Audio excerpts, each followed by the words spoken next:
శ్రీ గురుభ్యో నమః. ఏ ఇంట్లో శుచి, శుభ్రత, ఆచారము అనేది పాటించబడుతుందో అక్కడ లక్ష్మీదేవి స్థిరంగా ఉంటుంది అని మనకు దేవీ భాగవతంలో శ్రీ మహావిష్ణువు అత్యంత విపులంగా ఎక్కడెక్కడ లక్ష్మీదేవి ఉంటుంది, ఎవరు చేసినటువంటి పూజలు ఫలిస్తాయి, ఎవరు చేసినటువంటి పూజలు ఫలించవు, ఎందుకు పూజలు ఎన్ని చేసినా కూడా ఫలితమునివ్వవు అనేటువంటి విషయాలను చాలా విపులంగా స్పష్టంగా దేవి భాగవతాన్ని వివరించడం జరిగినది. చాలామంది కామెంట్స్‌లో అడుగుతూ ఉంటారు. నేను చాలా పూజలు చేస్తానండి. రోజు లలితా సహస్రనామం చేస్తానండి. విష్ణు సహస్రనామం చేస్తానండి. నాకు ఏ ఫలితము రావట్లేదండి. దేవుడు నాకు కరుణించట్లేదండి. నేను చేసేటువంటి పూజల్లో ఏమన్నా లోపాలున్నాయా? అంటే ఒకసారి ఈ వీడియోను పూర్తిగా చూడండి. చూసి ఇందులో చెప్పినటువంటి లోపాలు ఏమైనా ఉంటే వాటిని సరిజేసుకొని అప్పుడు పూజను చేయడం ప్రారంభించండి. ఖచ్చితంగా అద్భుతమైనటువంటి ఫలితాలు వచ్చి తీరతాయని.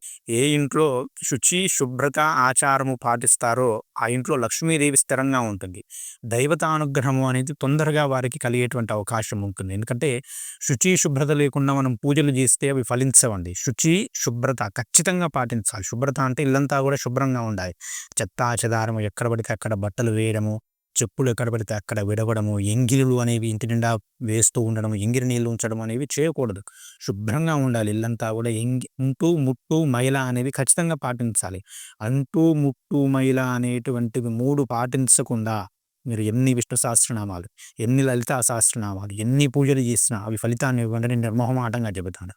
ఇంట్లో రజస్వలైనటువంటి స్త్రీ ఉంటే 4 రోజులు పక్కకు ఉండాలి. 3 రోజులు పక్కకు ఉండాలి. 4 రోజులు ఇల్లంతా కూడా తిరగవచ్చు, తప్పులేదు.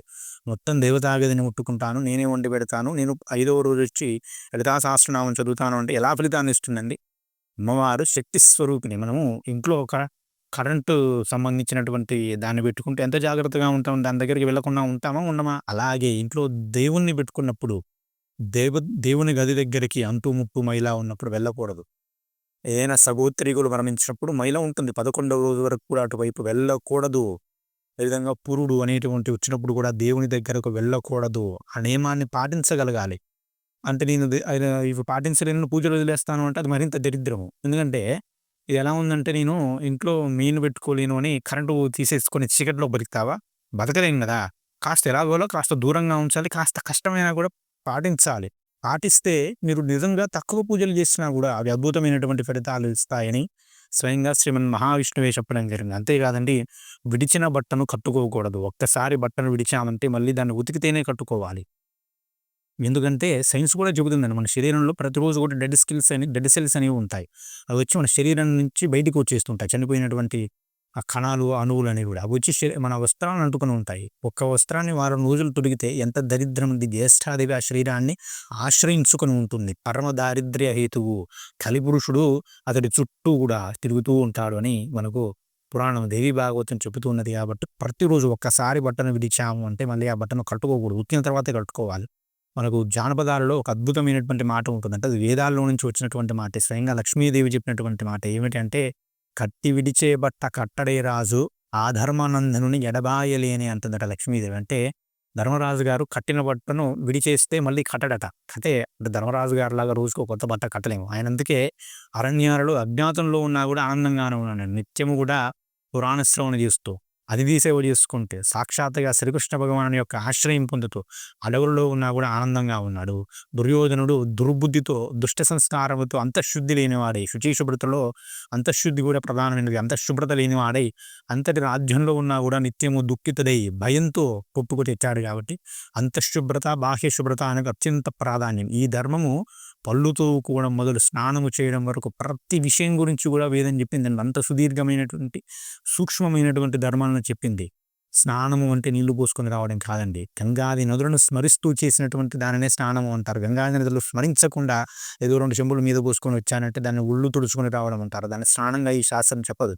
దానివల్ల శుభ్రత, శుచి అనేది లభించవు. ఎవరైతే గంగే యమునే చైవ గోదావరి నర్మదాసింధు కావేరీ జలేస్మిన్ సన్నిధిం కురు అని గంగాది నదులను స్మరించి స్నానం చేస్తారో వారి యొక్క శరీరం శుభ్రమైనట్టు. అవన్నీ కూడా చెప్పలేనప్పుడు కనీసం గంగానామాన్ని స్మరించి ఆ యొక్క జన్మనకు నమస్కరించి స్నానం చేయాలి అని శాస్త్రం చెబుతున్నది. కాబట్టి అలా చేయబడినటువంటి స్నానం స్నానము అంటారు.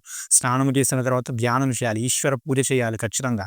ఈశ్వర పూజ ద్వారా అంతఃశుద్ధి, స్నానం ద్వారా బాహ్య శుద్ధి జరగాలని చెప్పినటువంటి ధర్మము సనాతన ధర్మము. ఇప్పుడు అలాంటి ధర్మంలో స్వచ్ఛ భారత్ అంటూ చేసుకోవాల్సిన దౌర్భాగ్యం రావడము మన కర్మ అని చెప్పుకోవాలి. అంతటి దౌర్భాగ్య స్థితిలో మన ధర్మం ఉన్నదని చెప్పుకోవడానికి సిగ్గుగా ఉన్నదని బాధపడాలండి. అంతేకాదు కలిపురుషుడు ఎక్కడికైనా వచ్చే ముందు వాళ్ళు భటులను పంపిస్తారండి. ఎందుకంటే ఆ ఇంట్లో కొన్ని లక్షణాలు ఉంటేనే ఆయన వస్తాడు. మంచి మంచి లక్షణాలు ఉన్న చోటకి కలిపురుషుడు రాలేడండి. ఎలాంటి లక్షణాలు ఉన్న చోటికి వస్తాడంటే ఎక్కడైతే విడిచేసిన బట్టలు కుప్పలు కుప్పలుగా ఉంటాయో, చినిగిపోయిన బట్టలు ఎక్కడ పడితే అక్కడ ఉంటాయి. చెప్పులు గుమ్మాలకు అడ్డంగా ఉంటాయి. స్త్రీలు జుట్టు విరబోసుకొని ఉంటారు. ఆ ఇంట్లో ఎక్కడ శుచి శుభ్రత అనేది ఉండదో, పాకశుద్ధి, పాత్రశుద్ధి, గృహశుద్ధి అని 3 లేని చోట కలిపురుషుడు తిష్ట వేసుకొని కూర్చుంటాడు. పాత్రశుద్ధి అంటే అన్నం తినేటువంటి కంచాలు, ఎంగిళ్ళు అనేవి ఇంటి నిండా పడవేయకూడదు. ఆ తినేటువంటి కంచంలో చేతి కడుక్కోకూడదండి. దూరంగా వెళ్లి కడుక్కోవాలి. ఆ కంచంలో అన్నం తిన్న తర్వాత ఒక చుక్క నీళ్లు విడిచేయాలి. ఆ నీటిని పితృదేవత తీసుకుంటారు. "రొరవరవయ్య పుణ్యనిలయం పద్మోర్వద నివాసినం" అని ఒక శ్లోకమే ఉన్నది. అంటే రొరవరవాది నరకాలలో పడి జలం లేక ఇబ్బంది పడుతున్నటువంటి పితరులు అన్నమంతా తిన్న తర్వాత ఒక చుక్క నీటిని ఆ కంచంలో విడిచేస్తే ఆ జలమును స్వీకరించి తృప్తిని పొందుతారట. అందుకే అందులో చెయ్యి కడగకూడదు. చెయ్యి కడిగితే దరిద్ర దేవత అనేది వారిని ఆవహిస్తుంది అని శాస్త్రంలో చెప్పడం జరిగినది. కాబట్టి గృహశుద్ధి, గృహం కూడా శుభ్రంగా ఉండాలి. ఇంటి చుట్టూ ఎవరైతే పూల మొక్కలు రుద్దుకుంటారో వారి యందు లక్ష్మీదేవి అనుగ్రహం, దేవతానుగ్రహం పరిపూర్ణంగా ఉంటుంది అని శాస్త్రం చెప్పడం జరిగింది. ఎంత సూక్ష్మమైనటువంటి విషయాలు చెప్పిందండి శాస్త్రం. మన ధర్మం చెప్పనటువంటి విషయాలు ఉంటాయా? సూర్యోదయం, సూర్యాస్తమయం ఈ 2 సంధ్యలలో నిద్రించకూడదు. దివామీదనం చేయకూడదు. అదేవిధంగా సూర్యోదయం అయ్యేటువంటి సమయానికి ముందే శరీర శుద్ధి అంటే గృహశుద్ధి, ఇల్లంతా కూడా శుభ్రంగా ఊడ్చివేసి కల్లాపి చల్లి, కల్లాపి అంటే కనీసం ఇప్పుడు నీళ్లు కొట్టుకొని, ముగ్గులు వేసుకొని, శరీర స్నానము చేసి సూర్యునికి నమస్కరించాలి. అలా చేసే ఇంట్లో దారిద్ర్యము అనేది ఉండదు. ఆ ఇంట్లో రోగములు ఉండవు, కలహాలు ఉండవు. సమస్తమైనటువంటి దేవతలు కొలువై ఉండి వారిని రక్షిస్తారు అని దేవి భాగవతం చెబుతూ ఉన్నానండి. సాయం సంధ్య సమయంలో కూడా ఇంట్లో ఉదయం సాయం సంధ్యలలో దీపం వెలుగుతూ ఉండాలి. ఆ దేవతా మందిరంలో నిత్యము దీపము, ధూపము, నైవేద్యము అనేది క్రమం తప్పకుండా వెలుగుతూ ఉండాలి. తద్వారా దేవతా శక్తి అనేది ఇంట్లో పాజిటివ్ శక్తి అనేది వృద్ధి అవుతుంది. ఇవన్నీ చేయకుండా స్తోత్రాలు చేస్తాను, నామపారాయణలు చేస్తాను అంటే ఏమి లాభం వస్తుంది? కనీస నియమాలు పాటించకుండా ఎన్ని పూజలు చేసినా కూడా ఫలితము రాదే కాదు. ఎక్కడైతే శివ అభిషేకం, విష్ణు కీర్తనం, దుర్గారాధన జరుగుతుందో అక్కడ సమస్తమైనటువంటి దేవతలు కొలువై ఉండి వారికి సమస్త శుభాలు కలుగజేస్తారు. అంటే ఇంట్లో శివలింగం ఉండాలి, దానికి అభిషేకం జరుగుతూ ఉండాలి. చాలా మంది ఇంట్లో శివలింగం ఉండకూడదు అంటున్నారు. ఖచ్చితంగా ఇంట్లో శివలింగం ఉండాలి. విష్ణు కీర్తనం, విష్ణు సహస్రనామాలు చదవాలి, కనీసం వినాలి. దుర్గారాధన, దుర్గాదేవి చిత్రపటం పెట్టుకుని రోజు కుంకుమ పూజ చేయాలి. ఈ 3 చేసే చోట ఎలాంటి సమస్యలు ఉండవండి. వారింట్లో కలహాలు ఉండవు. ఆరోగ్యం ఉంటుంది, ఐశ్వర్యం ఉంటుంది, ఆనందం ఉంటుంది. ఎప్పుడు ప్రసన్నంగా ఉంటారు. ఆ ఇంట్లో ఎప్పుడు శుభాలే జరుగుతాయి. అశుభాలు అనేవి కలలో కూడా జరగవు. శివనింద, విష్ణునింద చేసే చోట లక్ష్మీదేవి ఉండదండి. మీరు ఎన్ని పూజలు చేసినా శివుణ్ణి అంటే నేను వైష్ణవునండి, శివుణ్ణి పూజించినట్టు పూజించకు, గౌరవించు, కానీ నింద చేయకు. నేను శివ భక్తునండి, విష్ణు నింద చేస్తానంటే ఇద్దరు కూడా నేను అనుగ్రహించరు. శివనింద, విష్ణు నింద చేసేవాడిని శివకేశ్వరు ఇద్దరు కూడా విడిచేస్తారు. లక్ష్మీదేవి కూడా విడిచేస్తుంది. వాడు జ్యేష్ఠాదేవికి పెద్ద పుత్రుడు అవుతారు. అవనింద, విష్ణునింద జరిగే చోట ఈశ్వరుడు ఉండడు. కాబట్టి ఇది జరగవద్దు. అదేవిధంగా ఆచారాన్ని విడిచినటువంటి బ్రాహ్మణుణ్ణి, సంధ్యాహీనుడైనటువంటి బ్రాహ్మణుని వేదాలు విడిచి వెళ్తాయి. అతడు వేదాధ్యయనం చేసినా కూడా ఆ వేదాలతన్ని కునీతం చేయవు. ఆచారహీనో నపునంతి వేదాహ అని శాస్త్రం చెబుతుంది. ఆచారమును పాటించకుండా ఎన్ని వేదములు పాటించినా, ఎన్ని వేద పారాయణలు చేసినా, ఎన్ని చండీ హోమాలు చేసినా, ఎన్ని దుర్గా హోమాలు చేసినా, ఎన్ని రుద్ర పారాయణలు చేసినా వేదములు వారిని పునీతం చేయలేవు. ఎవరు నిత్యము ఆచారమును పాటిస్తారో, శాస్త్రమును అనుసరిస్తారో, అంటూ ముట్టుము ఇలా వంటి శాస్త్రబద్ధమైనటువంటి నియమాలను అనుసరిస్తారో వారికి మాత్రమే వేదాలు పునీతము చేస్తాయి అని శాస్త్రం చెబుతూ ఉన్నది. కాబట్టి ఇంట్లో శ్రద్ధగా ఖచ్చితంగా అంటూ ముట్టుము ఇలా వంటి నియమాలను పాటిస్తూ, శుచి శుభ్రతను పాటిస్తూ ఇంట్లో ఉన్నటువంటి దేవునికి దీపాన్ని, ధూపాన్ని 2 సంధ్యలలోనూ వేస్తూ నైవేద్యమును పెడుతూ ఇల్లును శుభ్రంగా ఉంచుకోండి. తద్వారా ఈశ్వర అనుగ్రహము పరిపూర్ణంగా మీ యందు లభిస్తుంది.